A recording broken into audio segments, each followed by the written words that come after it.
आज हम ऐसे 3 धीमे जहर स्लो पॉइजन के विषय में बात करेंगे जो आज के समय में लगभग सभी व्यक्ति उन चीजों को खा रहा है और वो चीजें अंदर ही अंदर व्यक्ति के शरीर को खराब करते जा रही है, नष्ट करते जा रही है। चाहे उसका पाचन तंत्र हो, इम्यूनिटी हो, उसकी आंखें हो, बाल हो, त्वचा हो, इन सभी चीजों को वो प्रभावित कर रही है। साथ ही साथ वो मानसिक स्तर पर भी व्यक्ति को चिंता, तनाव की स्थिति में डालने का काम कर रही है। तो अगर आपको अनेक स्वास्थ्य संबंधी समस्याओं से बचना है तो आज के इस मार्गदर्शन को ध्यान से समझें। आज हम ये भी समझेंगे कि क्यों इन चीजों को छोड़ना चाहिए और साथ ही साथ हमारे शास्त्रों में क्या बताया गया है, इनके स्थान पर कौन सी ऐसी चीजें हैं जो आप प्रयोग कर सकते हैं और जिसका आपके शरीर पर कोई नुकसान नहीं होगा। इन चीजों को छोड़ने में आपको कठिनाई इसलिए नहीं होगी क्योंकि हम इनका विकल्प भी आपको बताएंगे कि इनको छोड़ना है तो दूसरी कौन सी ऐसी चीजें हैं जिनका प्रयोग आपको करना है। आगे बढ़ते हैं और आज के इस विषय को समझते हैं इस एक कहानी के माध्यम से। एक बार एक गुरु अपने सभी शिष्यों को उम्र के बारे में समझा रहे थे। वो कह रहे थे कि बच्चों, अगर तुम सही चीजों का प्रयोग करो तो तुम लंबे समय तक जवान बने रह सकते हो, लेकिन अगर तुम वहीं गलत चीजों का प्रयोग करते हो, ऐसी चीजों का प्रयोग करो जो तुम्हारे शरीर को अंदर ही अंदर पुराना कर रही हो, तो तुम कम उम्र में ही बूढ़े नजर आओगे। इसीलिए बच्चों, आज ऐसी चीजों के बारे में मैं तुम्हें बताऊंगा जिनका प्रयोग लगभग सभी लोग करते हैं और वो चीजें धीमे जहर के रूप में आप सभी की उम्र को काट रही है और अंदर से तुम सभी को रोगी बना रही है। इसीलिए इस चीज को तुम बच्चों बड़े विस्तार से समझो। बच्चों, हमारे शरीर को संचालित होने के लिए ऊर्जा की आवश्यकता होती है।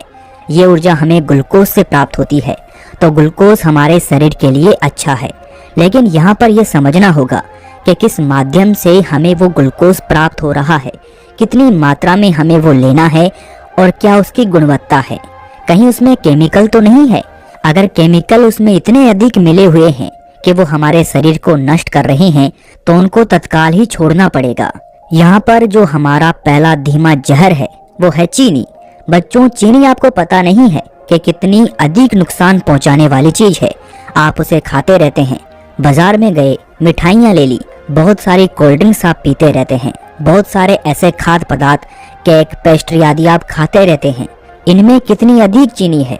बेटा, सभी लोगों को ये अति नुकसानदायक चीजें आज ही छोड़नी पड़ेगी। ये आपको बहुत ही अधिक अंदर ही अंदर नुकसान पहुंचा रही है।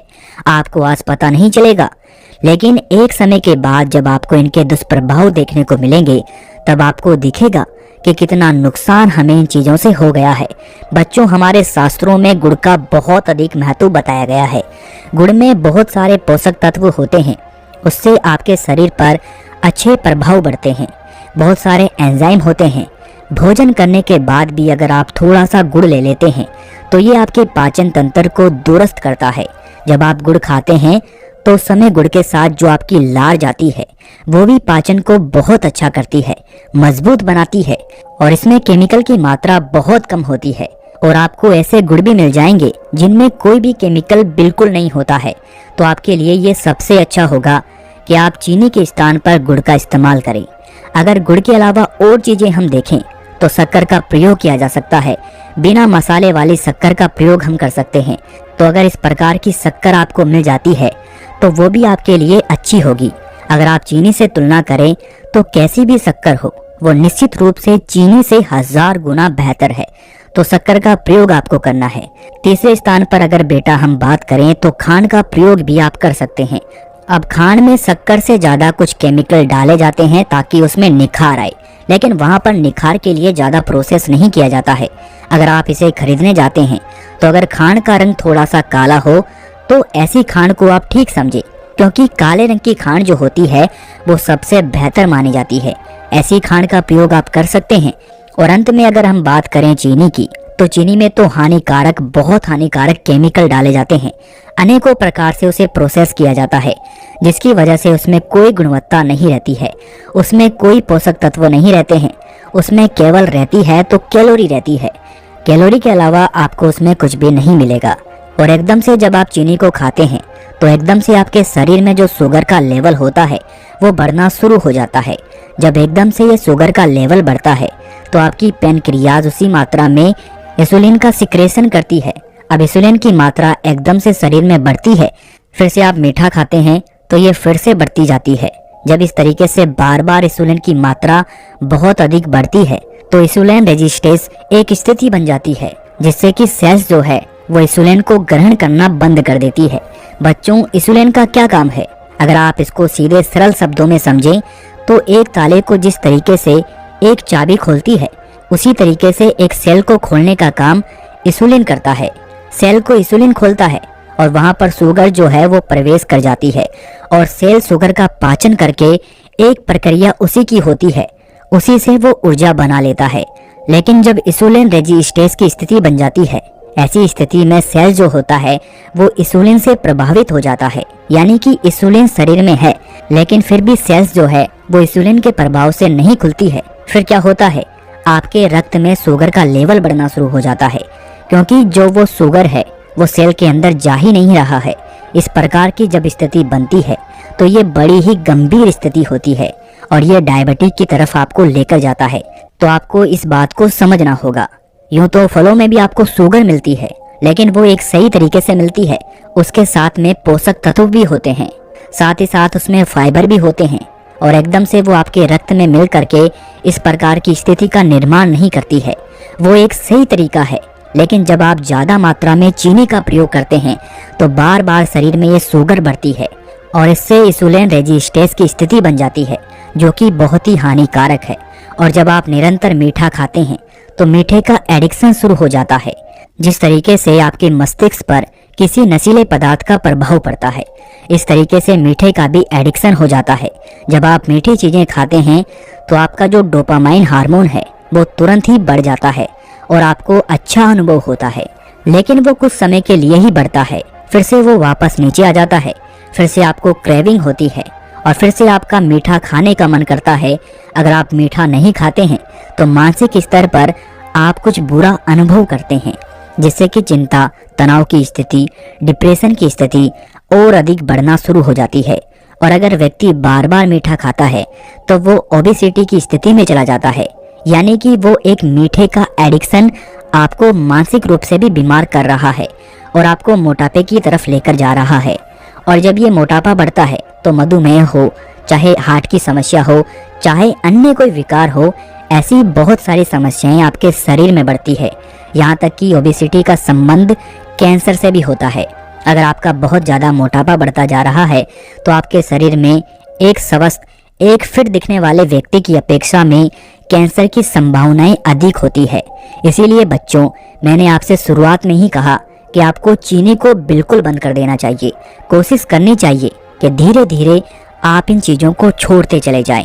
आपको कोशिश करनी है कि आप 10 दिन का, 15 दिन का एक नियम बनाएं कि मैं अब चीनी का बिल्कुल प्रयोग नहीं करूंगा, और उस समय पर आप गुड़ का प्रयोग करें, शक्कर का प्रयोग करें।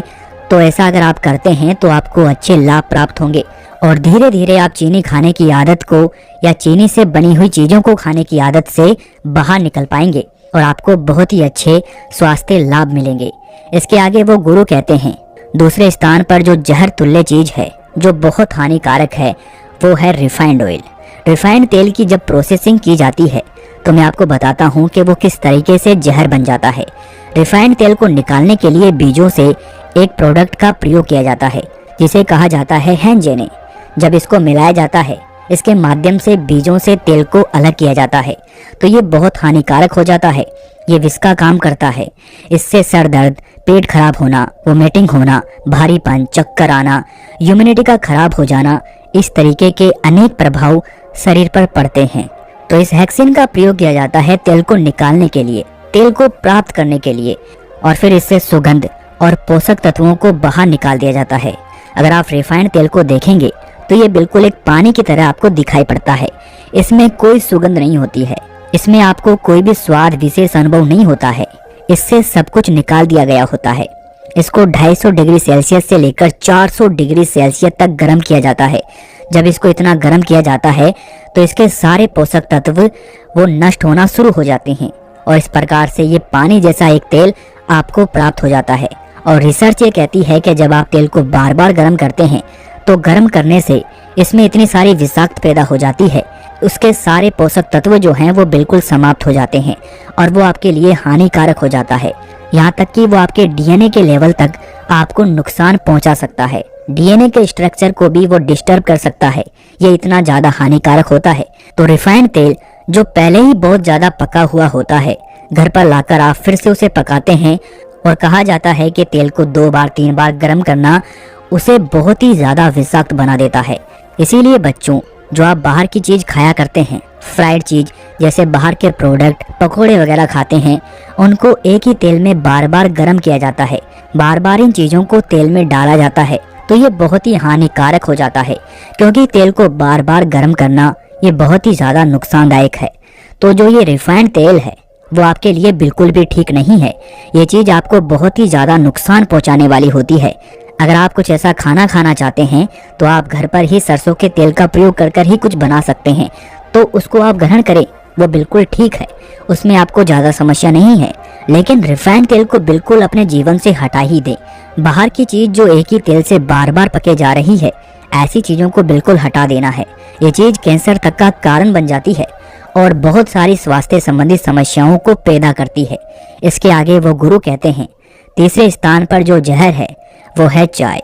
आज के समय में ऐसी स्थिति बन गई है कि इंसान खाना खाने के बाद चाय का भरपूर सेवन करता है। दिन में 4-4 बार 5-5 बार चाय का सेवन किया जा रहा है। सुबह उठते ही खाली पेट लोग चाय पीते हैं। ये कितना नुकसान पहुंचाती है इसके बारे में आपको बिल्कुल पता नहीं है। आप समझें कि चाय में एक टैनिन नाम का पदार्थ पाया जाता है जो कि पोषक तत्वों की ऑब्जर्वेशन में बहुत ही ज्यादा कमी कर देता है। यानी कि अगर आपने कोई खाना खाया और उसके बाद या उसके साथ ही आपने चाय पी ली तो समझें जो पोषक तत्व आपको उस आहार से प्राप्त होने थे वो प्राप्त नहीं होंगे। ये बहुत ही बड़ा नुकसान आपको चाय से होता है। यानी चाय के सेवन से शरीर पोषक तत्वों को निकालने में सक्षम नहीं रह पाते हैं और जब भोजन से पोषक तत्व नहीं निकलते हैं तो वो ठीक से नहीं पच पाता है और भी बहुत सारी समस्याएं आपको हो सकती है। दूसरे स्थान पर चाय में कैफीन होता है, वो आपके शरीर को सक्रिय कर देता है, यानी कि रेस्टलेसनेस की स्थिति में आपका शरीर चला जाता है। इससे इंसोम्निया की स्थिति बढ़ना शुरू हो जाती है, माइग्रेन की समस्या बढ़ना शुरू हो जाती है, हार्ट की प्रॉब्लम बढ़ना शुरू हो जाती है, क्योंकि शरीर आराम की स्थिति में नहीं है। शरीर को एक संकेत मिल रहा है कि काम कर और काम कर। इस तरीके से जब शरीर में निरंतर एक प्रक्रिया चलती रहती है तो व्यक्ति का जो हार्ट है वो एक रेस्ट की स्थिति में नहीं आ पाता है। ऐसा होने पर हार्ट से संबंधित समस्याएं हो जाती है, माइग्रेन होती है, नींद नहीं आती है, अनेक प्रकार की इस तरीके की समस्या बढ़ती है। तो ज़्यादा मात्रा में ये कैफीन जब व्यक्ति लेता है तो इसका एडिक्शन भी उसको हो जाता है। साथ ही साथ इस प्रकार से आपको अनेक प्रकार की समस्याएं भी पैदा होती है। तीसरे स्थान पर यह कॉन्स्टिपेशन का कारण भी बनता है, क्योंकि इसमें एक तरीके की स्थिति बनती है और ये डिहाइड्रेशन की तरफ लेकर जाता है। ये आपके मल को सुखा देता है, ये आपके मल को रूखा रूखा करती है। शरीर में इस कारण से कॉन्स्टिपेशन बढ़ता है, आपका जो मल है वो रुकता है, मल आपका सख्त होना शुरू हो जाता है। और चाय के अधिक प्रयोग से कॉन्स्टिपेशन की समस्या तो होती है। जिनको कॉन्स्टिपेशन है वो भी थोड़ी मात्रा में अगर चाय को पीते हैं तो उनकी कॉन्स्टिपेशन की समस्या जो है वो और भी ज़्यादा बढ़ती है। तो ये कॉन्स्टिपेशन को बढ़ाता है और कॉन्स्टिपेशन के बढ़ने से फिर पाइल्स जैसी समस्याएं भी आपको हो सकती है। इसके आगे वो गुरु कहते हैं कि ये वो 3 जहर है जिनका प्रयोग सामान्यतः व्यक्ति कर रहा है। अब व्यक्ति चाय तो पी ही रहा है, व्यक्ति कहीं भी अतिथि के रूप में जाता है तो वहाँ पर उसे चाय मिलती है। दूसरे स्थान पर चीनी का प्रयोग तो वो कर ही रहा है। चाय में, दूध में, घर पे बनाई जाने वाली चीज़ों में, बाहर से आने वाली चीज़ों में, कोल्ड ड्रिंक में, बहुत सारी चीज़ों में चीनी का प्रयोग आदमी कर रहा है। और रिफाइंड तेल के प्रति भी वो सजग नहीं रहता है। कहीं बार अपने घरों में, कहीं बार बाहर से इस प्रकार की स्थितियों में वो इन चीज़ों का प्रयोग करता रहता है। आगे गुरु कहते हैं कि बेटा, कुछ और ऐसी चीज़ें हैं जो आपकी उम्र को रोकने का काम करती है। अगर आप लंबे समय तक जवान बने रहना चाहते हैं तो नट्स और बीजों का इस्तेमाल कर सकते हैं। नट्स और बीज दोनों ही सेहत के लिए हमेशा से हेल्दी माने जाते हैं। नट्स और सीड्स दोनों में ही हेल्दी फैट होता है और ढेर सारे पोषक तत्व होते हैं जो आपको सेहतमंद रखते हैं और कई तरह की जानलेवा बीमारियों के खतरे को कम करते हैं। कहीं नट्स आपको हार्ट की बीमारी, बुढ़ापे में याददाश्त की समस्या और हड्डियों की कमजोरी आदि से बचाते हैं। इसीलिए इन नट्स और बीजों का सेवन बच्चों से लेकर बूढ़ों और गर्भवती महिलाओं तक के लिए सुरक्षित माना जाता है। इन नट्स और बीजों में अद्भुत पोषण गुण पाया जाता है। इनमें प्रोटीन, फाइबर और अन्य जरूरी विटामिन व मिनरल्स की भरपूर मात्रा होती है। इसके अलावा इनमें फोलिक एसिड और आयरन जैसी माइक्रो न्यूट्रिएंट्स भी पाए जाते हैं, जो मांसपेशियों में कमजोरी, ड्राई स्किन और वजन बढ़ना जैसी समस्याओं से छुटकारा दिलाने में मददगार होते हैं। मेटाबॉलिज्म को बढ़ाने और स्वस्थ रहने के लिए आपको इनका प्रयोग अवश्य करना चाहिए। इनमें आप बादाम, अखरोट का इस्तेमाल कर सकते हैं। इनमें vitamin E, omega 3 fatty acid आदि पाया जाता है, जो आपको तनाव से दूर रखता है और आपकी त्वचा के लिए ये सबसे बढ़िया है। यह आपकी उम्र को रोकने का काम करेगा। इसके अलावा बच्चों, आप दूध वाली चाय की जगह ग्रीन टी का इस्तेमाल कर सकते हैं। ग्रीन टी पीने का सही समय सुबह और दोपहर का होता है। खाना खाने के 2 घंटे बाद आप इसका सेवन कर सकते हैं। हरी चाय पीने से वजन जल्दी घटता है, इससे बेली फैट कम होता है, साथ ही मेटाबॉलिज्म भी बूस्ट होता है। ग्रीन टी में sodium, potassium, zinc, copper, protein, iron, vitamin B6, caffeine जैसे पोषक तत्व पाए जाते हैं। इस चाय को पीने से ब्रेन का फंक्शन भी बेहतर बनता है। इससे ब्लड फ्लो अच्छा रहता है, तनाव और घबराहट से भी राहत मिलती है। ये चाय त्वचा को निहारने का काम करता है। इससे फेस पर कसाव आता है। यह सनबर्न और डैमेज से चेहरे को बचाता है। आगे वो गुरु कहते हैं कि और भी बहुत सारी चीजें हैं बेटा, जैसे कि आप हरी पत्तेदार सब्जियों का सेवन कर सकते हैं।